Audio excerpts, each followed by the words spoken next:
ಮನಿ ಮಾರ್ಗ ಯೂಟ್ಯೂಬ್ ಚಾನೆಲ್ನ ನನ್ನ ಎಲ್ಲ ಮಿತ್ರರಿಗೂ ವಂದನೆಗಳು. ಈ ವಾರದ ಒಂದು ವಿಶ್ಲೇಷಣೆಗೆ ಮತ್ತೆ ಬಂದಿದ್ದೀನಿ.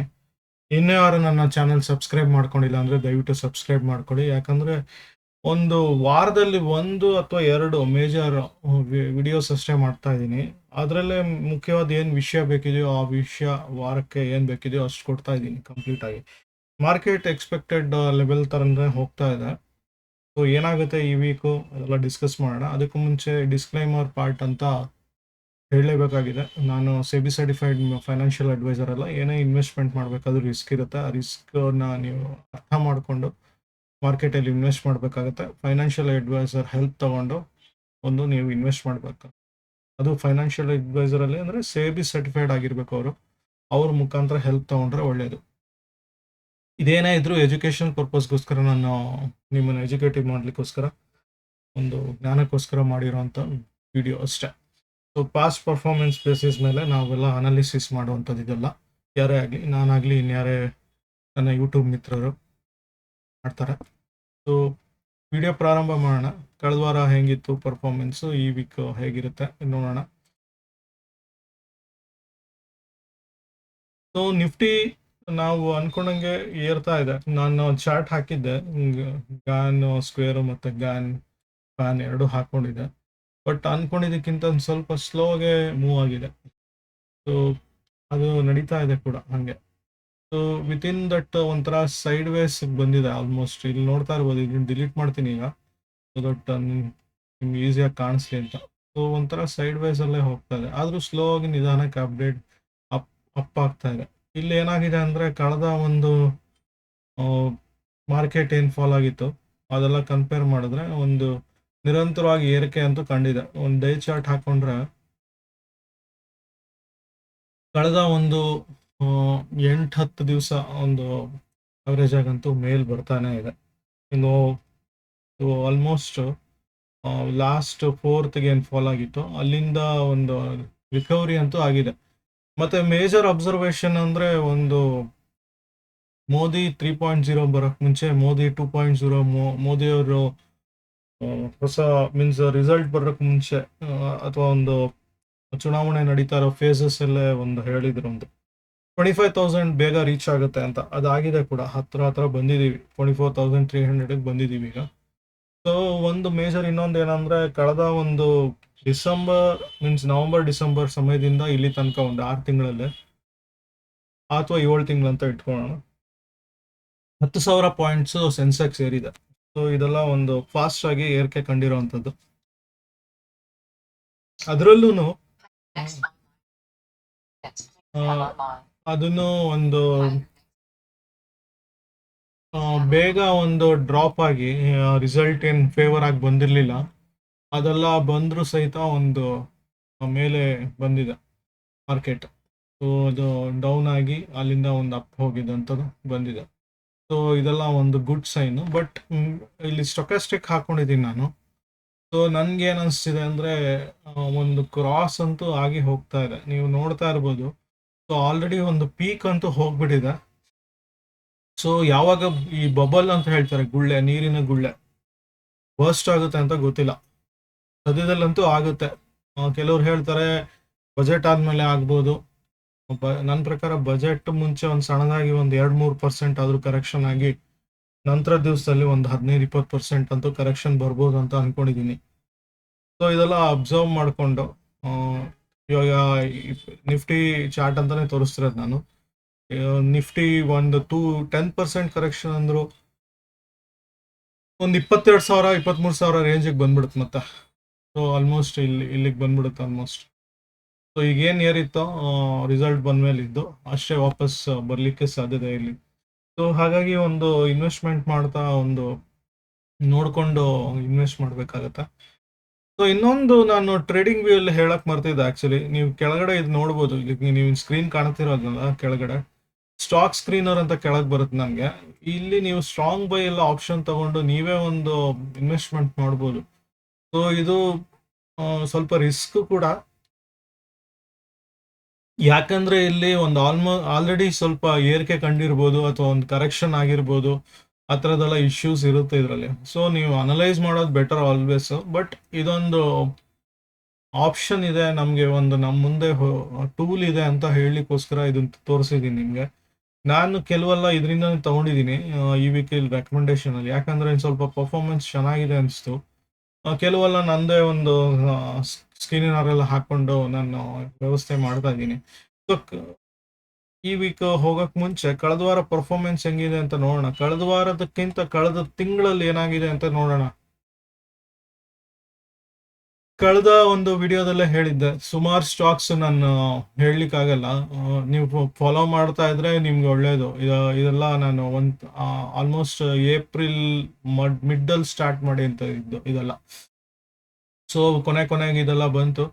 ಸೊ ನಾನು ಲಾಸ್ಟ್ ಮಂತಲ್ಲಿ ಏನಾಗಿದೆ ಅಂತ ಇನ್ಮೇಲೆ ಹಂಗೆ ಹೇಳ್ಕೊಂಡು ಹೋಗ್ತೀನಿ.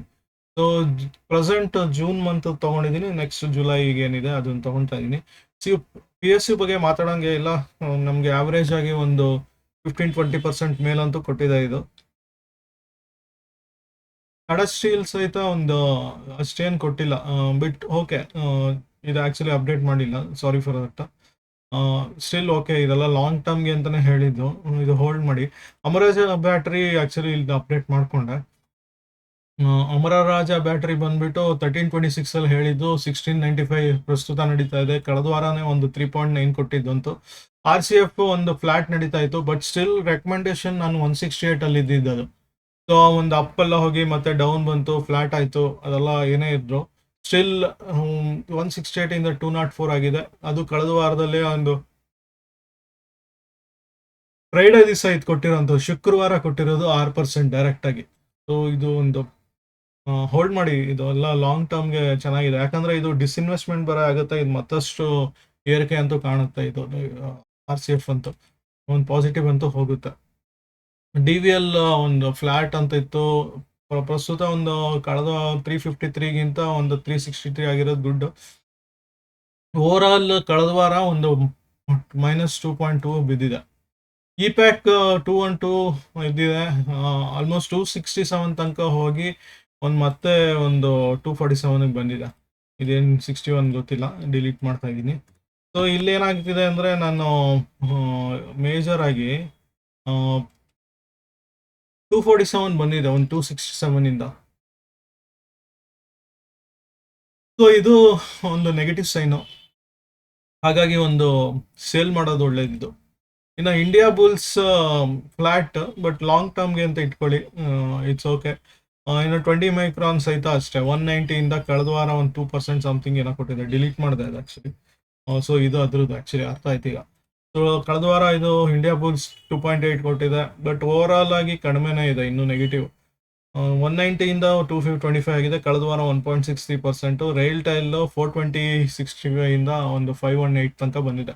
ಸೊ ಓವರಾಲ್ ಇದು ಸಿಕ್ಕಾಪಟ್ಟೆ ಬಂದಿದೆ. ಇದು ಕಳೆದ ವಾರನೇ ಒಂದು 11% ಕೊಟ್ಟಿರೋವಂಥದ್ದು.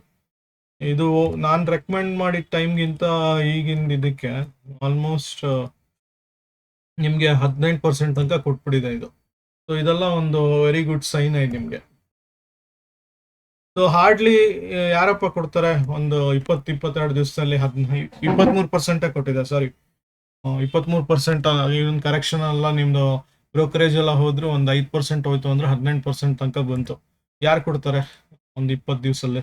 ಸೊ ಅದೆಲ್ಲ ನೋಡಿ. ಇನ್ ರುದ್ರಾ ಗ್ಲೋಬಲ್ ಲಾಂಗ್ ಟರ್ಮ್ ಅಂತ ಹೇಳಿದೆ, ಆ್ಯಕ್ಚುಲಿ ಒಂದು ಇದರಲ್ಲಿ 55-56 ಎಲ್ಲ ಹೋಗಿ ಮತ್ತೆ ನೆಗೆಟಿವ್ ಬರ್ತಾ ಇದೆ. 52.8 ಕ್ಲೋಸಿಂಗ್ ಇದೆ. ಬೆಟರ್ ಎಕ್ಸಿಟ್ ಆಗಿ, ಯಾರು ರಿಸ್ಕ್ ತಗೊಳಕ್ಕೆ ರೆಡಿ ಇಲ್ಲ ಅಂದರೆ ರಿಸ್ಕ್ ತೊಗೊಳೋರು ಬೇಕಿದ್ರೆ ಹೋಲ್ಡ್ ಮಾಡಿ. ಇನ್ನು ಮಿಶ್ರಧಾತು ಮಿದಾನಿ 7% ಕೊಟ್ಟಿದೆ, 461 ಕೊಟ್ಟಿದ್ದು ರೆಕಮೆಂಡು 492. ಕಳೆದ ವಾರನೇ 7% ಕೊಟ್ಟಿದ್ದು ಅಂಥದ್ದು. ಇನ್ನು ಮೋಶಿಫ್ ಆ್ಯಕ್ಚುಲಿ ನಾನು 250ಗೆ 230-250 ರೇಂಜಲ್ಲಿ ಇದ್ರೆ ಬೈ ಮಾಡಿ ಅಂತ ಒಂದು ಸಲಹೆ ಕೊಟ್ಟಿದೆ. ಇದನ್ನ ಇಲ್ಲಿ ಏನಾಗಿದೆ ಅಂದರೆ 250 ಟಚ್ ಆಗಿ ಮತ್ತೆ ಒಂದು 260 ಮೀನ್ಸ್ 260 ಇಂದ 302.4 ಹೋಗಿದೆ, ಮತ್ತೆ 10% ಲಾಸ್ಟ್ ವೀಕಲ್ಲಿನೇ. ಲಾಂಗ್ ಟರ್ಮ್ಗೆ ಅಂತ ತೊಗೊಂಡ್ರೆ ಇದು ಗುಡ್ ಆ್ಯಕ್ಚುಲಿ. ಇನ್ನು IRFC ಬಂದ್ಬಿಟ್ಟು ಕಳೆದ ವಾರ 9%, ಓವರಾಲ್ ಆಗಿ ಇದು ನೋಡಿದ್ರೆ ಅಷ್ಟು 9 ಕೊಟ್ಟಿಲ್ಲ. ಸ್ಟಿಲ್ ಕಳೆದ ವಾರ ಒಂದೇ ಒಂದು 9%. ಹಾಗಾಗಿ ರೈಲ್ವೆ ಸ್ಟಾಕ್ಸು, ಶಿಪ್ ಸ್ಟಾಕ್ಸ್ ಎಲ್ಲ ಇಟ್ಕೊಳ್ಳಿ ಅಂತ ಹೇಳಿದ್ದು. ಇಲ್ಲಿ ಮೇಜರ್ ಏನಾದ್ರೆ ಅಂದ್ರೆ ತುಂಬಾ ಪೀಕಲ್ಲಿ ಹೋಗ್ಬಿಟ್ಟಿದೆ ಈಗ ರೈಲು ಮತ್ತೆ ಶಿಪ್ಪಿಂಗು. ಸೊ ಇದೆಲ್ಲ ಇವನ್ ಎನಿ ಡಿಫೆನ್ಸ್ ಪಿ ಎಸ್ ಯಾವುದೇ ತಗೊಂಡ್ರು, ಸೊ ಸ್ವಲ್ಪ ನೋಡ್ಕೊಂಡು ಪ್ರಾಫಿಟ್ ಬುಕ್ ಮಾಡ್ಕೊಳೋದು ಬೆಟರ್ ಅನ್ಸುತ್ತೆ ಇಲ್ಲಿ. ಇನ್ನು ಐ ಜಿ ಎಲ್ ಆಕ್ಚುಲಿ 533 ಹೋಗಿ ಪೀಕ್ ಹೋಗಿ ಮತ್ತೆ 523 ಬಂದಿದೆ. Good, not very bad. Gujarat gas ಒಂದು 28 ರೂಪಾಯಿ ಕೊಟ್ಟಿದೆ, ಬಟ್ ವಾಪಸ್ ಬ್ಯಾಕ್ ಟು 648 ಬಂದಿದೆ. ಓವರ್ ಆಲ್ 18 ರೂಪಾಯಿ ಅಷ್ಟೇ ಸಿಕ್ಕಿದೆ. ಇನ್ನು ಮದರ್ಸನ್ ಇಂಟರ್ನ್ಯಾಷನಲ್ ಸಂವರ್ಧನ್ ಮದರ್ಸನ್ ಅಂತ ಕೊಟ್ಟಿದೆ, ಇಲ್ಲಿ 2.4% ಲಾಸ್ಟ್ ವೀಕ್ ಕೊಟ್ಟಿದೆ. ಇನ್ನು ಎಲ್ ಐ ಸಿ ಹೋಲ್ಡ್ ಮಾಡಿ ಲಾಂಗ್ ಟೈಮ್ಗೆ. ಇಲ್ಲಿ ಬ್ರೇಕ್ಔಟ್ ಆಕ್ಚುಲಿ ಆಗಬೇಕಿತ್ತು, ಆಗಿರಲಿಲ್ಲ. ಇನ್ ಕೇಸ್ ನಿಮಗೆ ಲಾಂಗ್ ಟರ್ಮ್ ಹೋಲ್ಡ್ ಮಾಡ್ಲಿಕ್ಕೆ ಆಗಿಲ್ಲ ಅಂದರೆ ಎಕ್ಸಿಟ್ ಆಗಿಬಿಡಿ. ಯಾಕಂದರೆ ಇದು ಬ್ರೇಕ್ಔಟ್ ಸಸ್ಟೈನ್ ಆಗಿಲ್ಲ. 820 ಆ್ಯಂಡ್ ಅಬೋವ್ ಹೋಗಬೇಕಿತ್ತು, ಅದು ಹೋಗಿಲ್ಲ. ವಾಪಸ್ ಮತ್ತೆ 798ಗೆಲ್ಲ ಬಂದಿದೆ. ಇನ್ನು ಟಿಟಾಗರ್ ರೈಲ್ ಸಿಸ್ಟಮ್ಮು ಒಂದು 1700 1857 ರೇಂಜಲ್ಲಿ ಒಂದು ನಡೆದಿರೋ ಅಂಥದ್ದು. ಇಲ್ಲಿ ಲಾಂಗ್ ಟರ್ಮ್ಗೆಲ್ಲ ಹೋಲ್ಡ್ ಮಾಡ್ಬೋದು, ಯಾಕಂದರೆ ಮೆಟ್ರೋಗೆಲ್ಲ ಸಪ್ಲೈ ಆಗ್ತಿದೆ. ಇವಾಗ ಥರ್ಡ್ ಫೇಸ್ ಏನು ನಡೀತಾ ಇದೆ ಬೆಂಗಳೂರಲ್ಲಿ, ಬೊಮ್ಮನಹಳ್ಳಿ ಟು ಮೀನ್ಸ್ ಇದು ಆರ್ ವಿ ಮೆಟ್ರೋ ಅನ್ಸುತ್ತೆ, ರಾಷ್ಟ್ರೀಯ ವಿದ್ಯಾಲಯ. ಅದಕ್ಕೆ ಟಿಟಾಗರ್ದೆ ಅಂತ ಕೇಳ್ಪಟ್ಟೆ. ಸುಜ್ಲಾನ್ ಬಂದ್ಬಿಟ್ಟು ಒಂದು 55.68 ಹೋಗಿದೆ, ಒಂದು 5% ಲಾಸ್ಟ್ ವೀಕೆ ಕೊಟ್ಟಿದೆ. ಇದು ಹೋಲ್ಡ್ ಮಾಡಿ, ಬಟ್ ಇದೆಲ್ಲ ಲಾಂಗ್ ಟರ್ಮ್ಗೆ ಅಂತ ತುಂಬ ಎಷ್ಟಂತ ಹೋಲ್ಡ್ ಮಾಡ್ತೀರಾ ನಂಗೆ ಗೊತ್ತಿಲ್ಲ. ಯಾಕಂದ್ರೆ ತುಂಬ ಪೀಕಿಂದ ಕೆಳಗೆ ಬಂದಿರೋಂಥ ಸ್ಟಾಕ್ಗಳಿದೆಲ್ಲ ಒಂದು ಶಾರ್ಟ್ ಸ್ಪ್ಯಾನಲ್ಲೇ ಈ ಒಂದು ವರ್ಷದಲ್ಲೇ 20-22ರಿಂದ ಈ ರೇಂಜಿಗೆ ಬಂದಿದೆ. 39 ಕ್ರಾಸ್ ಆಗ್ತಿರ್ಲಿಲ್ಲ, 39 ಎಲ್ಲ ಕ್ರಾಸ್ ಆಗಿ ಮತ್ತೆ ಇವಾಗ 55 ಲೆವೆಲ್ಗೆಲ್ಲ ಬಂದಿದೆ. ಸೊ ಇದು ಲಾಂಗ್ ಟರ್ಮ್ಗೆ ಎಷ್ಟಂತ ಇಟ್ಕೊಳ್ತೀರಾ ಅನ್ನೋದು ಒಂದು ಮುಖ್ಯವಾದ ವಿಷಯ ಆಗಿರುತ್ತೆ. ಅಪೋಲೋ ಮೈಕ್ರೋ ಸಿಸ್ಟಮ್ 95 ಆ ಥರ ಬೈ ಮಾಡಿ ಅಂದಿದ್ದೆ, ಮತ್ತೆ ಇದು ಕೆಳಗೆ ಬಂದಿತ್ತು ಅವಾಗ. ಇದು ಮುಂದೆ ಒಂದು ಮತ್ತೆ ರೆಕಮೆಂಡ್ ಮಾಡಿದ್ದೀನಿ ಈ ವೀಕ್, ಅದು ಅಬ್ಸರ್ವ್ ಮಾಡೋಣ ಮುಂದಿನ ಇದಕ್ಕೆ ಟಾಪಿಕ್ ತಗೊಳೋಣ. ಇನ್ನು ಕಳೆದ ವಾರ ಅಪೋಲೋ ಟೈರ್ಸ್ ಹೇಳಿದ್ದೆ ಒಂದು -2% ಎಕ್ಸಿಟ್, ಇದು ಡೈರೆಕ್ಟ್. ಸೊ ಡಿಲೀಟ್ ಮಾಡ್ತಾ ಇದ್ದೀನಿ. ಪರ್ಫಾರ್ಮ್ ಮಾಡಿಲ್ಲ ಅಂದರೆ ಎಕ್ಸಿಟ್ ಆಗಿದ್ದೆ, ಡೈರೆಕ್ಟಾಗಿ ಇಟ್ಕೊಂಡ್ಬಿಡಿ. ಯಾಕೆ ಇನ್ನೊಂದು ಹೇಳಬೇಕು, ಅಬ್ಸರ್ವ್ ಮಾಡಬೇಕು ನೀವು, ತುಂಬ ಒಳ್ಳೆ ಸ್ಟಾಕ್ ಆಗಿದ್ರೆ ಲಾಂಗ್ ಟರ್ಮ್ಗೆ ಅಂತ ಇಟ್ಕೊಳ್ಳಿ. ಈ ಥರ ಒಂದು ಪೆನ್ನಿ ಸ್ಟಾಕ್ಸ್ ಏನೋ ಒಂದು ರೆಕಮೆಂಡ್ ಮಾಡಿರ್ತೀನಿ, ಸ್ಟಾಪ್ ಲಾಸ್ ಇಟ್ಟಾಗ್ತಿದ್ದಂಗೆ ದಯವಿಟ್ಟು ಕೊಟ್ಬಿಡಿ, ಜಾಸ್ತಿ ಇಟ್ಕೊಂಬಿಡಿ. ಸೊ ಅದೆಲ್ಲ ಒಂದು ಗಮನದಲ್ಲಿ ಇಟ್ಕೊಳ್ಳಿ. ಸ್ಟಾಪ್ ಲಾಸ್ ಇನಿಷಿಯಲಿ ನೀವು 1-2 to 3% ರೇಂಜ್ ಇಟ್ಕೊಬೇಕಾಗತ್ತೆ. ತುಂಬ ಒಂದು ದೊಡ್ಡ ಮಟ್ಟದಲ್ಲಿ ಬ್ರೇಕ್ಔಟ್ ಇದೆಲ್ಲ ಆಗ್ತಿದೆ, ಆ ಥರ ಲಾಂಗ್ ಟರ್ಮ್ ಹೋಲ್ಡ್ ಮಾಡ್ತೀನಿ ಅಂದರೆ ಅವಾಗ ಒಂದು 5-10% ರೇಂಜಲ್ಲಿ ಇಟ್ಕೊಬೋದು. ಸೊ ಸ್ಟಾಪ್ ಲಾಸ್ ಇಟ್ಕೊಳೋದು ಕೂಡ ಒಂದು ಕಲೆ, ಅದು ಇಟ್ಕೊಬೇಕು ಕೂಡ. ಸ್ಟಾಪ್ ಲಾಸ್ ಇಟ್ಟಾಗಲ್ಲ ಅಂತಲ್ಲ, ಅದು ನೋಡಿಕೊಂಡು ಇವಾಗ ಕೆಲವ್ರು ಏನು ಮಾಡ್ತಾರೆ ಅಂದರೆ 10 ರೂಪಾಯಿ ಸ್ಟಾಕ್ 12 ರೂಪಾಯಿಗೆ ಬಂದಿಲ್ಲ, ಇಮಿಡಿಯೇಟ್ ಮೀನ್ಸ್ 8 ರೂಪಾಯಿ 8 ಪೈಸೆಗೆ ಹೋಯ್ತು, ಈ ಥರ ಬಂದ್ಬಿಡ್ತಾರೆ, 80 ಪೈಸೆಗೆಲ್ಲ ಬಂತು. ಸೊ ಓವರ್ ಆಲ್ ಆಗಿ 12% ಇಳಿದ್ಬಿಟ್ಟಿದೆ. ಸೊ ನಿಮಗೆ 100% ದೊಡ್ಡದು ಕಾಣಿಸುತ್ತೆ, ಕರೆಕ್ಟ್, ಒಪ್ಕೊಳ್ಳೋಣ. ಬಟ್ ಅದು 15, 20, 30 ಲಾಂಗ್ ಟರ್ಮ್ ಹೋಗ್ಬೋದು. ಸೊ ಹಾಗಾಗಿ ರಿಸ್ಕ್ ಟೇಕರ್ಸ್ ಅಂತ ಹೇಳಿದ್ದೀರಾ, ಅದು ಸ್ವಲ್ಪ ಸ್ಟಾಪ್ ಲಾಸ್ನ ಸ್ವಲ್ಪ ನೋಡಿಕೊಂಡು ವ್ಯವಸ್ಥೆ ಮಾಡ್ಕೊಳ್ಳಿ ನೀವು. ಅದು ಇಲ್ಲ ಅಂದರೆ ಒಂದು ಅರ್ಲಿ ಎಕ್ಸಿಟ್ ಆಗಿಬಿಡ್ತೀರಾ, ಪ್ರಾಫಿಟ್ ಲಾಸ್ ಆಗಿಬಿಡುತ್ತೆ ಬರುವಂಥದ್ದು. ಹಾಗಂತ ಒಂದು ತುಂಬ ದಿವಸದಿಂದ ತುಂಬ ದಿವಸ ಹೋಲ್ಡ್ ಮಾಡಿ ಅಂತನೂ ಅಲ್ಲ ಇಲ್ಲಿ. ಯಾಕಂದರೆ ಆ ಪ್ರಿನ್ಸಿಪಲ್ ಅಮೌಂಟೇ ಸುಮಾರು ಕಳೆದೋಗ್ಬಿಡ್ತೀರ. ಎನಿಥಿಂಗ್ 20% ಬಿಲೋ ಹೋಗ್ತಿದೆ ಅಂದರೆ ಇಮಿಡಿಯೇಟ್ ನೀವು ಅಲರ್ಟ್ ಆಗಬೇಕು, ಬೇರೆ ಇದರಿಂದ ಗೇನ್ ಮಾಡ್ಕೊಬೇಕು. ಅವರೇಜ್ ಮಾಡೋ ಪಾಲಿಸಿ ಇಟ್ಕೊಂಬಿಡಿ. ಅವರೇಜ್ ಓನ್ಲಿ ನಿಫ್ಟಿ ಟಾಪ್ 100 ಅಥವಾ ಟಾಪ್ 50ಗೆ ನೀವು ಫಿಕ್ಸ್ ಆಗಿಬಿಡಿ. ಅವರೇಜ್ ಮಾಡೋ ಕಾನ್ಸೆಪ್ಟ್ ಬೇರೆದಕ್ಕೆ ಅಪ್ಲೈ ಮಾಡಿಬಿಡಿ. ಅದರಲ್ಲೂ ಕೆಲವು ಸಲ ದೊಡ್ಡ ಕಂಪ್ನಿ, ನಿಫ್ಟಿ ಕಂಪ್ನೀಸ್ ಬಿದೋಗೋ ಚಾನ್ಸಸ್ ಜಾಸ್ತಿ ಇರುತ್ತೆ. ಈಗ ಏನಾಗುತ್ತೆ ಅಂದರೆ ಇದೆಲ್ಲ ಕ್ಯಾಪಿಟಲ್ಲು ಮತ್ತು ವಾಲ್ಯೂಮ್ ಬೇಸಿಸಲ್ಲಿ ಇರುತ್ತೆ. ಸೊ ಕೆಲವು ಸ್ಟಾಕ್ಸ್ ಎಕ್ಸಿಟ್ ಆಗುತ್ತೆ, ಕೆಲವು ಎಂಟ್ರಿ ಕೊಡ್ತವೆ. ಇವಾಗ ಎಕ್ಸಾಂಪಲ್ ರೀಸೆಂಟಾಗಿ ಅದಾನಿ ಪೋರ್ಟ್ಸ್ ಎಲ್ಲ ಬಂತು. ಇಲ್ಲಿ ಪ್ರಾಬ್ಲಮ್ ಏನಂದರೆ ಹಿಂಡನ್ಬರ್ಗ್ ಎಲ್ಲ ರಿಪೋರ್ಟ್ ಬಂತು ಅಂದರೆ ಸಡನ್ನಾಗಿ ಇನ್ನೊಂದೇನೋ ಪ್ರಾಬ್ಲಮ್ ಬರುತ್ತೆ. ಈಗ ಸೇಬಿಗೆ ರಿಪ್ಲೈ ಮಾಡಿದ ಹಿಂಡನ್ಬರ್ಗು, ಅದೇನು ಆ್ಯಕ್ಷನ್ ತೊಗೊಳ್ತಾರೋ ಅಥವಾ ಅವ್ನು ಮತ್ತಿನ್ನೇನೋ ಒಂದು ಕಾನ್ಸ್ಪಿರಸಿನೋ ಅಥವಾ ಆ್ಯಕ್ಚುಯಲ್ ಫ್ಯಾಕ್ಟ್ಸೋ ಏನೋ ಗೊತ್ತಿಲ್ಲ. ಅದು ನಮ್ಗೆ ಅರ್ಥ ಆಗದೆ ಇರೋವಂಥದ್ದು. ತುಂಬ ಡೆಪ್ತಲ್ಲಿ ಹೋಗ್ಲಿಕ್ಕೆ ಆಗಲ್ಲ ನಮಗೆ, ನಾವೇನೋ ಎಕ್ಸ್ಪರ್ಟ್ಸ್ ಅಲ್ಲ ಈ ವಿಷಯದಲ್ಲಿ. Expert should take call on these things. ಏನು ಸೇಬಿ ಅವರಿದ್ದಾರೆ ಅಥವಾ ಒಂದು ಲಾ ಏನಿದೆ ಇಂಡಿಯನ್ ಸುಪ್ರೀಂ ಕೋರ್ಟ್ ಅವರೆಲ್ಲ ಒಂದು ವ್ಯವಸ್ಥೆ ಮಾಡಿಕೊಂಡು ಇದ್ರ ಬಗ್ಗೆ ಇದು ಮಾಡ್ಬೇಕು. ಆವಾಗ ಏನಾದರೂ ಇನ್ ಕೇಸ್ ಹೇಳ್ದಂಗೆ ಅಡಾನಿ ಪೋರ್ಟ್ ಬಂದ್ಬಿಡ್ತಾ, ಅವಾಗ ತಿರ್ಗಾ ಲಾಸ್ ಪ್ರಾಬ್ಲಮ್ ಎಲ್ಲ ಆಗ್ತವೆ. ಹಾಗಾಗಿ ಯಾವುದೇ ಒಂದು ಕಂಪ್ನಿ ಲೈಫ್ ಲಾಂಗ್ ನಿಫ್ಟಿ 50ಲೇ ಇರುತ್ತೆ, ನಿಫ್ಟಿ 100 ಒಳಗಡೆ ಇರುತ್ತೆ, ಈ ಥರ ಏನು ಅನ್ಕೊಂಬಿಡಿ. ಸೊ ಏನಾದರೂ ಒಂದು ಬ್ಯಾಡ್ ನ್ಯೂಸ್ ಬಂತು ಅಂದರೆ ಒಂದು ಸಡನ್ ಆಗ ಇಡೀ ಸಾಮ್ರಾಜ್ಯನೇ ಅದು ಕೊಲಾಪ್ಸ್ ಆಗಿಬಿಡುತ್ತೆ. ಇನ್ನು ಇದು Gujarat Narmada fertiliser company GNFC -1%, but long term ಇಟ್ಕೊಳ್ಳಿ, ಪರವಾಗಿಲ್ಲ. ಇದು ನೋಡ್ಕೊಳ್ಳಿ. ಬ್ಲ್ಯಾಕ್ ಬಾಕ್ಸ್ ಶಾರ್ಟ್ ಟರ್ಮ್ ಅಲ್ಲಿ ಅಂಥದ್ದು ಏನು ಕೊಡಲಿಲ್ಲ, ಬಟ್ ಲಾಸ್ಟ್ ಫ್ರೈಡೇನ ಒಂದು ದಿವಸ ಒಂದು 7% ಕೊಟ್ಟಿದೆ. ಓವರ್ ಆಲ್ ಲಾಸ್ಟ್ ವೀಕ್ ಇಂದು 2.4%, ಬಟ್ ಲಾಸ್ಟ್ ಫ್ರೈಡೇನೆ ಒಂದು 7%. ಇದನ್ನ ಬೇಕಿದ್ರೆ ನೆಕ್ಸ್ಟ್ ವೀಕು ಕಂಟಿನ್ಯೂ ಮಾಡಿ, ಅಂದ್ರೆ ಈ ಪ್ರಸ್ತುತ ವೀಕಲ್ಲೂ, ಯಾಕಂದ್ರೆ ಇದು ಕಂಟಿನ್ಯೂ ಆಗುತ್ತೆ ಅನ್ಕೊಂಡಿದ್ದೀನಿ. ಇನ್ ಸ್ಪೆಷಲ್ ಸ್ಟಾಕ್ಸ್ ಅಂತ 2 ಹಾಕಿದೆ ಕೆಫಿನ್. ಸೊ ಇದು 722 ಇಂದ 752 ಹೋಗಿದೆ. ಅದಕ್ಕೆ ಮುಂಚೆ ಡೌನ್ ಆಗಿ ಒಂದು ಕಂಟಿನ್ಯೂಸ್ ಆಗಿ ಒಂದು 20% ಎಲ್ಲ ಬಂದು ಇದಾಗಿದೆ. ಸೊ ಓವರ್ ಆಲ್ 770ಗೆ ಹೋಗಿದೆ ಆಕ್ಚುಲಿ, ಹೈಯೆಸ್ಟ್ 752 ಕ್ಲೋಸ್ ಆಗಿದೆ. ಲಾಂಗ್ ಟರ್ಮ್ ಇಟ್ಕೊಳ್ಳಿ, ಇಲ್ಲಾಂದ್ರೆ ಪ್ರಾಫಿಟ್ ಬುಕ್ ಮಾಡೋರು ಮಾಡ್ಕೊಳ್ಳಿ. ಇನ್ನು SG mart actually stop loss hit ಆಗಿದೆ ಇಲ್ಲಿ. 5% ಡೌನ್, 5% ಡೌನ್ ರೇಂಜಲ್ಲಿ ಸ್ಟಾಪ್ ಲಾಸ್ ಅಂತ ತಗೊಂಡಿದ್ದೀನಿ, ಯಾಕಂದ್ರೆ ಫಸ್ಟ್ ಎಂಟ್ರಿ. ಸೊ ರಿಸ್ಟೇಕರ್ ಇಟ್ಕೊಬೋದು, ಬಟ್ ತುಂಬಾ ರಿಸ್ಕ್ ಬೇಡ ಇದು. ಸೊ ಎಕ್ಸಿಟ್ ಅಂತ ನನ್ನ ಲಿಸ್ಟಲ್ಲಂತೂ ಹಾಕೊಂಡಿದ್ದೀನಿ, ನೀವು ಬೇಕಿದ್ರೆ ಎಕ್ಸಿಟ್ ಆಗಲಿ. ಈ ವೀಕಲ್ಲಿ ಒಂದು ಅಬ್ಸರ್ವ್ ಮಾಡಬೇಕಾಗಿರೋದು, ಬ್ಯಾಂಕಿಂಗ್ ಸೆಕ್ಟರ್ ಸ್ವಲ್ಪ ಚೆನ್ನಾಗಿ ಕಾಣಿಸ್ತಾ ಇದೆ. ಸೊ ಅದೊಂದು, ಅದರಲ್ಲೂ ಈ ಸ್ಟಾಕ್ಸ್ನ ತಗೊಂಡಿದ್ದೀನಿ. Yes Bank 26.64. ಯಾಕೆ ಎಕ್ಸ್ ಬ್ಯಾಂಕ್ ಅಂತ ಹೇಳ್ತೀನಿ ಇಲ್ಲಿ. ಎಸ್ ಬ್ಯಾಂಕ್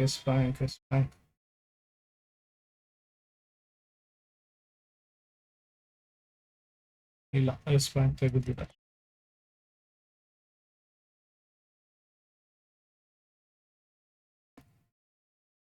ಸ್ಟೊಕಾಸ್ಟಿಕ್ ಅಲ್ಲಿ ಒಂದು ಕಪ್ ತರ ಫಾರ್ಮ್ ಆಗಿದೆ, ಅಂದ್ರೆ ಪ್ಲಸ್ ಸೈಡ್ ಹೋಗ್ತಾರೆ, 50 ಸೈಡ್ ಇಂದ ಒಂದು ಪ್ಲಸ್. ಸೊ ಇದು ಗ್ರೀನ್ ರೇಂಜ್, ನಂದು ಸ್ಟೊಕಾಸ್ಟಿಕ್ ಒಂದು ಇದು ಹಾಕೊಂಡಿದ್ದೀನಿ ಅಂತ ಹೇಳಿದ್ದೆ ನಾನು ಲಾಸ್ಟ್ ಒಂದು ಯಾವುದೋ ವಿಡಿಯೋದಲ್ಲಿ ಹೇಳಿದ್ದೀನಿ ಇದ್ರ ಬಗ್ಗೆ. ಸೊ ಇದು ಪಾಸಿಟಿವ್ ಟರ್ನ್ ಆಗೋ ಸಾಧ್ಯತೆ ಇದೆ, ಲಾಂಗ್ ಟರ್ಮ್ ಹೋಲ್ಡ್ ಮಾಡ್ಬೋದು. ಮತ್ತೆ ರೀಸೆಂಟ್ ಆಗಿ ಒಂದು SBI ಇದು ಸ್ಟೇಕ್ಸ್ ಏನೋ ಹೆಚ್ಚು ಮಾಡ್ತಿದ್ದಾರೆ ಅಂತ ಎಲ್ಲೋ ನ್ಯೂಸ್ ಕೇಳ್ಪಟ್ಟೆ. ಇಲ್ಲಿ ನೋಡಿ, ಇಲ್ಲೇನೋ ಕೊಟ್ಟಿಲ್ಲ, ರೀಸೆಂಟ್ ಆಗಿ ಏನೋ ಬಂದಂಗಾಯ್ತು. ಇನ್ ಬ್ಲಾಕ್ ಡೀಲ್ಸ್ ನಡೆದಿದೆ ಇದ್ರ ಬಗ್ಗೆ. ನೋಡಿ, ಇದು SBI ಇದು ಆಕ್ಚುಲಿ ಜಂಪ್ ಆಗಿದೆ ಅಂತ. ಸೊ ಇದೊಂದು ಬ್ಲಾಕ್ ಡೀಲ್ ಆಗಿರೋದ್ರಿಂದ ಮತ್ತಷ್ಟು ಶೇರ್ ಚಾನ್ಸಸ್ ಜಾಸ್ತಿ ಇರುತ್ತೆ. ಸೊ ಈಗ ಪ್ರಸ್ತುತ 2664 ಕ್ಲೋಸಿಂಗ್ ಇತ್ತು, ಒಂದು 32 ತನಕ ಹೋಗ್ಬೋದು ಅಂತ ಅನ್ಕೊಂಡಿದ್ದೀನಿ. 28 ಈ ತರ ಒಂದು ಸ್ಟೇಜಸ್ ಹಾಕೊಳ್ಳಿ ನೀವು. ಸೊ ಪ್ರಾಫಿಟ್ ನೋಡ್ಕೊಂಡು ಬುಕ್ ಮಾಡ್ಕೊಳ್ಳಿ. ಇನ್ನು XGO, ಅದರಲ್ಲೇ ಸಮಥಿಂಗ್ ಏನೋ ಹೆಸರೇ ಹೇಳಕ್ ಬರಲ್ಲ ನಂಗೆ.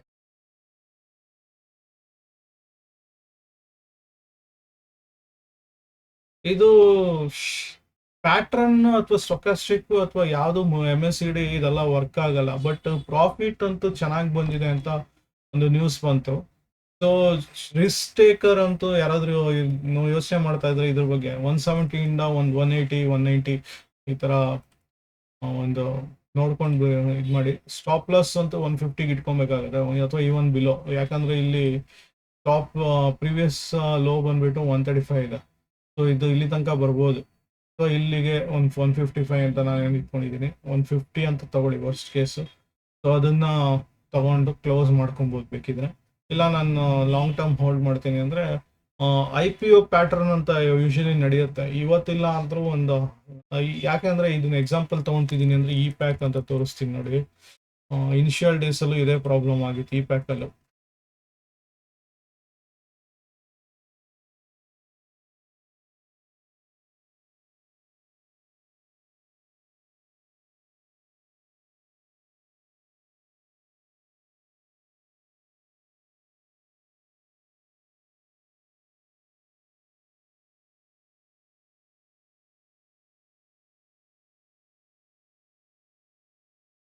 ತುಂಬಾ ಓಪನ್ ಮಾಡ್ಕೊಂಡ್ಬಿಟ್ರೆ ಇದೊಂದು ಸಮಸ್ಯೆ.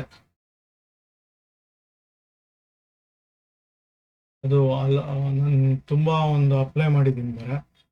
ಸೊ ಒಂದು 50 ಕ್ಲೋಸ್ ಮಾಡ್ತೀನಿ ಸದ್ಯಕ್ಕೆ, ಅಂದರೆ ತೋರ್ಸಕ್ಕಂತ ಇಟ್ಕೊಂಡು.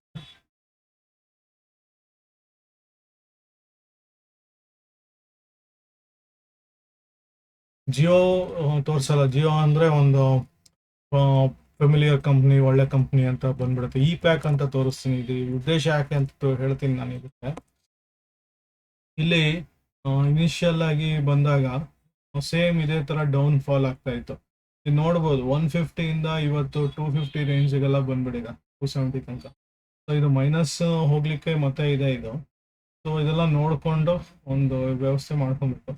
ಸೊ ಇದೇ ಥರ ಒಂದು IPO ಪ್ಯಾಟ್ರನ್ನು ನನ್ನ ಪ್ರಕಾರ XTOದಲ್ಲೂ ನಡೀತಾ ಇದೆ ಅಂತ ಅನಿಸ್ತು. ಹಾಗಾಗಿ ಅದನ್ನ ರೆಕಮೆಂಡ್ ಮಾಡಿದೆ. ಅದು ನಡೆಯುತ್ತೆ ಕೂಡ, ಬಟ್ ರಿಸ್ಕ್ ಟೇಕರ್ಸ್ ಓನ್ಲಿ ಅಂತ ಹೇಳಿದ್ದೀನಿ. ತುಂಬ ರಿಸ್ಕ್ ಇರುತ್ತೆ ಈ ಥರದ್ರೆಲ್ಲ. ಇನ್ನು HPL ಪವರ್ ನೋಡ್ಬೋದು.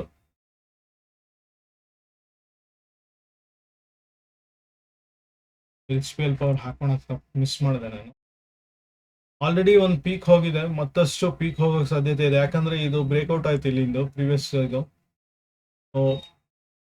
ಮತ್ತೆ ಇದು ಟಚ್ ಆಗ್ಬೋದು ನೆಕ್ಸ್ಟ್ ಈ ಪೀಕ್ಗೆ. ಬಟ್ ಅಗೇನ್ ನೋಡ್ಕೊಳ್ಳಿ, ಅವರೇಜ್ ಎಲ್ಲ ಮಾಡ್ಕೊಳಂಗಿದ್ರೆ ಮಾಡ್ಕೊಬೇಕಾಗತ್ತೆ. ಯಾಕಂದ್ರೆ ಇದು ರಿವರ್ಸ್ ಟ್ರೆಂಡ್ ಸ್ಟಾರ್ಟ್ ಆಯ್ತು ಅಂದ್ರೆ ಮತ್ತೆ ವಾಪಸ್ ಈ ಲೆವೆಲ್ ಪ್ರಸ್ತುತ ಏನು 569 ಇಂದ ಆಲ್ಮೋಸ್ಟ್ 533 ಎಲ್ಲ ಬಂದ್ಬಿಡುತ್ತೆ. ಸ್ಟಾಪ್ ಲಾಸ್ ಇಟ್ಕೊಳೋದು ಖಂಡಿತ ಬೇಕಾಗತ್ತೆ. ಅದನ್ನ ನೋಡ್ಕೊಳ್ಳಿ, ಅದು ನೀವು ಪ್ಲಾನ್ ಮಾಡ್ಕೊಳ್ಳಿ. ಸೊ ಇನ್ ಕೇಸ್ ಪಾಸಿಟಿವ್ ಆಯ್ತು ಅಂದ್ರೆ 6 ತನಕ ಹೋಗ್ಬೋದು. ಬ್ಯಾಂಕ್ ಆಫ್ ಇಂಡಿಯಾ ಪ್ರಸ್ತುತ ಒಂದು ತುಂಬಾ ದಿವಸದಿಂದ 120 ರೇಂಜ್ ಎಲ್ಲ ಇದೆ. ಸೊ ಅದು ಬ್ಯಾಂಕ್ ಆಫ್ ಇಂಡಿಯಾ ಮತ್ತೆ ಚೇಂಜಸ್ ಬರ್ಬೋದು ಅನ್ಕೊಂಡಿದ್ದೀನಿ. ಯಾಕಂದ್ರೆ ಸ್ಟೊಕಾಸ್ಟಿಕ್ ಅಲ್ಲೂ ಚೇಂಜ್ ಕಾಣಿಸ್ತಿದೆ, ಲೀಸ್ ಕಂಡಿದೆ. ಸೊ ಮತ್ತೆ ಏರಿಕೆ ಅಂತೂ ಬರ್ಲಿಕ್ಕೆ ಸಾಧ್ಯತೆ ಉಂಟು. ಲಾಂಗ್ ಟರ್ಮ್ಗೆ ಹೋಲ್ಡ್ ಮಾಡ್ಬೋದು ಇನ್ ಕೇಸ್ ಏನಾದರೂ ಪ್ರಾಬ್ಲಮ್ ಬಂತು ಅಂದ್ರೂ ಕೂಡ. ಸೊ ಮತ್ತೆ ಇದು ಮರ್ಜಿಂಗು ಅದು ಇದೆಲ್ಲ ನ್ಯೂಸ್ ಬರ್ತಾ ಇದೆ. ಅದು ಯಾವ ಬ್ಯಾಂಕ್ ಜೊತೆ ಯಾವ್ದಾದ್ರು ಹಾಕ್ಕೊಳ್ಳಿ. ಬಟ್ ಸೆಂಟ್ರಲೈಸ್ಡ್ ಗೌರ್ಮೆಂಟ್ ಬ್ಯಾಂಕ್ಗಳಾಗಿರೋದ್ರಿಂದ ಒಂದು ತುಂಬ ಅನುಕೂಲ ಇರುತ್ತೆ ಈ ಥರ ಹುಡುಕೆ. SBIನೂ ಒಂದು ಫ್ಲಾಟ್ ನಡೀತಾ ಇತ್ತು, ಬಟ್ ಚೇಂಜಸ್ ಕಂಡಿದೆ ಸಡನ್ ಆಗಿ. ಲಾಂಗ್ ಟರ್ಮ್ಗೆ ಇದೆಲ್ಲ. ಮತ್ತು ಸ್ವಲ್ಪ ಹೆವಿ ಸ್ಟಾಕ್ಗಳು, ಬಲ್ಕಿ ಮ್ಯಾಮೂತ್ ಒಂದು ಆನೆ ಥರದ್ದು ಬಿಳಿ ಆನೆ ಸಾಕ್ದಂಗೆ ಇರುತ್ತೆ ಇದೆಲ್ಲ. ಸೊ ಈಗೇನು ಮೇಲೆ ಹೋಗಿತ್ತೋ ಮತ್ತೆ ಆ ಲೆವೆಲ್ 900 ಲೆವೆಲ್ ಎಲ್ಲ ಕ್ರಾಸ್ ಆಗಿ ಹೋಗ್ಬೋದು. ಸೊ ಪ್ರಸ್ತುತ ಏನು 857 ಇದೆ, ಮತ್ತೆ ಏರಿಕೆ ಕಾಣ್ಬೋದು ಅಂತ ಅನ್ಸುತ್ತೆ. ಇನ್ನು ವಕ್ರಂಗಿ ವೆರಿ ರಿಸ್ಕಿ. ಅಗೇನ್ ಯಾರಿಗೆ ಇಷ್ಟ ಇದೆಯೋ ಅದನ್ನ ತಗೊಳ್ಳಿ. ವಕ್ರಂಗಿ ಬಂದ್ಬಿಟ್ಟು ಪ್ರಸ್ತುತ ಒಂದು 22.5 ಇದು ಟ್ರೆಂಡ್ ಚೇಂಜ್ ಆಗುತ್ತೆ. ಸೊ ಚೇಂಜ್ ಆದಾಗ ಒಂದು ಕನಿಷ್ಠ ಒಂದು 4-5 ರೂಪಾಯಿ ಬಂದರೂ ನಿಮಗೆ ಪರ್ಸೆಂಟೇಜ್ 22 ರೂಪೀಸ್ಗೆ ದುಡ್ಡು ಇದಾಗುತ್ತೆ. ಕಳೆದದ್ದು ಈಗ ಇಷ್ಟು ಬಂತು ಆ್ಯಕ್ಚುಲಿ.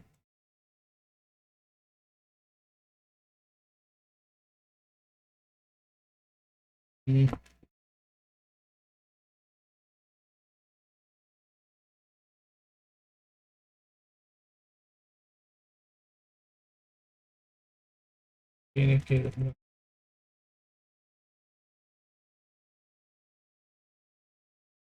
ಸೊ ಒಂದು 18ಇಂದ ಆಲ್ಮೋಸ್ಟ್ 26 ಹೋಗಿತ್ತು. ಹಂಗೆ ಒಂದು ಚೇಂಜಸ್ ಬಂದಿದೆ ಈಗ. ಸೊ ಹಾಗಾಗಿ ಓಡ್ಬೋದು ಅಂತ ಅನ್ಕೊಂಡಿದ್ದೀನಿ. ಇದು ಹೈ ರಿಸ್ಕ್ ಆಗಿ ನೋಡಿಕೊಂಡು ವ್ಯವಸ್ಥೆ ಮಾಡ್ಕೊಳ್ಳಿ.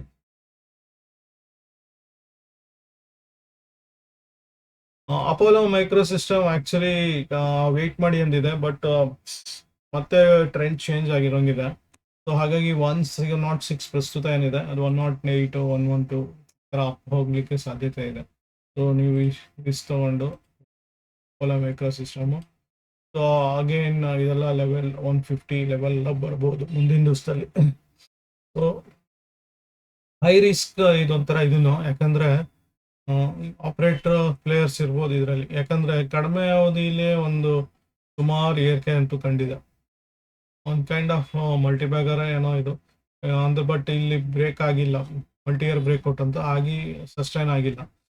ಸೊ ಸ್ವಲ್ಪ ಹುಷಾರಾಗಿರ್ಬೇಕಿಂಥದ್ದೆಲ್ಲ ಇದ್ದಾಗ. ಬಟ್ ಅದೇ 2 ರೂಪೀಸ್ 3 ರೂಪೀಸ್ ಈ ಥರನೇ ಒಂದು ಪ್ರಾಫಿಟ್ ಬುಕ್ ಮಾಡಿಕೊಂಡು ಮುಂದೆ ಮಾಡ್ಬೋದು. ಸೊ ವಿಡಿಯೋ ಮುಗ್ಸೋಕ್ಕೆ ಮುಂಚೆ ಮತ್ತೆ ರಿಕ್ವೆಸ್ಟ್ ಮಾಡ್ತಾ ಇದ್ದೀನಿ, ಇನ್ನೂ ಯಾರು ನನ್ನ ಚಾನಲ್ ಸಬ್ಸ್ಕ್ರೈಬ್ ಆಗಿಲ್ಲ ಅಂದರೆ ದಯವಿಟ್ಟು ಸಬ್ಸ್ಕ್ರೈಬ್ ಆಗಿ. ಆ ಸಬ್ಸ್ಕ್ರಿಪ್ಷನ್ ಆದರೆ ಮಾತ್ರ ನಿಮಗೆ ಮಾಹಿತಿಗಳು, ಈ ಥರ ಸ್ಟಾಕ್ಸ್ಗಳು ರೆಗ್ಯುಲರ್ ಅಪ್ಡೇಟ್ ಸಿಗುತ್ತೆ. ಸೊ ಸಮಯ ಸಿಕ್ಕಿದಾಗಲೆಲ್ಲ ವಿಡಿಯೋ ಮಾಡ್ತೀನಿ ನಾನು. ಖಂಡಿತವಾಗ್ಲೂ 1, 2 ತಪ್ಪಿದ್ರೆ 3 ಮಾಡ್ಬೋದು. ಅದಕ್ಕಿಂತ ಹೆಚ್ಚಿಗೆ ಮಾಡಲಿಕ್ಕೆ ಕಷ್ಟ ಆಗ್ತಿದೆ. ಪ್ರಯತ್ನ ಅಂತೂ ಮಾಡ್ತೀನಿ. ಮುಂದಿನ ದಿವಸಗಳಲ್ಲಿ ಮತ್ತಷ್ಟು ಇದು ಬರುತ್ತೆ. ವಿಡಿಯೋ ಕ್ಲೋಸ್ ಮಾಡೋಕ್ಕೆ ಮುಂಚೆ IPO ಯಾವುದಾದ್ರೂ ಇದೆಯಾ ನೋಡೋಣ. IPO ವಾಚ್, ನಾನು IPO ಯಾವಾಗಲೂ ಈಗ ಹೆಚ್ಚಿಂದ ಇದು ಬರ್ತಾ ಇದೆ. ಯಾಕಂದರೆ ಮುಂದಿನ ದಿನಗಳಲ್ಲಿ ನಮಗೆ ಹ್ಯುಂಡೈ ಬರ್ತಾ ಇದೆ. ಸೊ ಹ್ಯುಂಡೈ ನಮಗೆ ವೆಯ್ಟ್ ಮಾಡಬೇಕಾಗತ್ತೆ.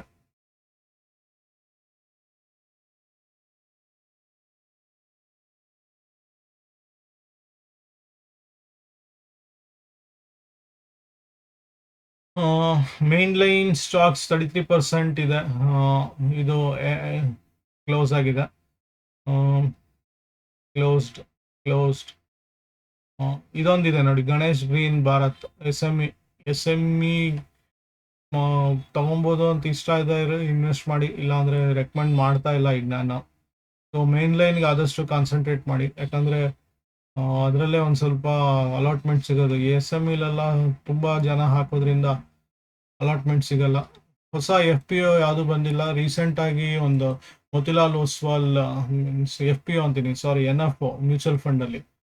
So Motilal Oswal defence fund close ಆಗಿದೆ, ಮತ್ತು ಜುಲೈ 9 ಮತ್ತೆ ಬಿಡ್ತಾ ಇದ್ದಾನೆ. ಅದು ನೋಡ್ಕೊಂಡು ಇನ್ವೆಸ್ಟ್ ಮಾಡಿ. Mutual fund again one of the tool ನಮಗೆ ಇನ್ವೆಸ್ಟ್ಮೆಂಟ್ ಮಾಡೋಕ್ಕೆ, ಸೇಫ್ ಒಂಥರ. ಸೊ ಅದನ್ನ ನೋಡಿಕೊಂಡು ಇನ್ವೆಸ್ಟ್ ಮಾಡ್ಬೋದು. ಸೊ ಮತ್ತೆ ವಿದಾಯ ಹೇಳೋಕೆ ಮುಂಚೆ, ಇನ್ನೂ ಯಾರು ನಮ್ಮ ಚಾನಲ್ ಸಬ್ಸ್ಕ್ರೈಬ್ ಮಾಡ್ಕೊಂಡಿಲ್ಲ ಅಂದರೆ ದಯವಿಟ್ಟು ಸಬ್ಸ್ಕ್ರೈಬ್ ಮಾಡಿ.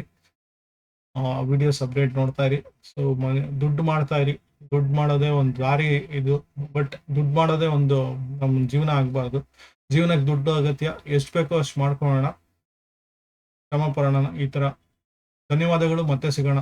ಶುಭರಾತ್ರಿ.